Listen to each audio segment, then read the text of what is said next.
দুপুরের কী রান্না হয়েছে সেগুলো তোমাদের সঙ্গে শেয়ার করা যাক। আর অল্প কিছু রান্না বাকি আছে। এখানে করেছি বিউলির ডাল, যেটা কলাইয়ের ডালও বলে। এবার তোমাদের ওখানে এই ডালটাকে কী নামে বলে সেটা আমাকে কমেন্ট করে জানাবে।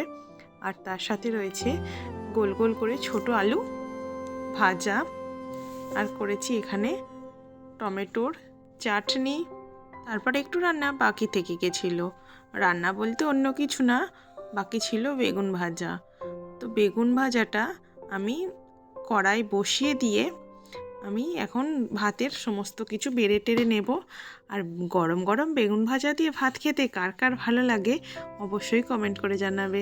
আমার তো খুব সুন্দর লাগে। ওদিকে বেগুন ভাজা কড়াই বসিয়ে দিয়ে আমি এখন আলু সেদ্ধ ওটাকে আর বেগুন সেদ্ধটাকে ভালো করে মেখে নিচ্ছি কাঁচা লবণ আর তেল দিয়ে।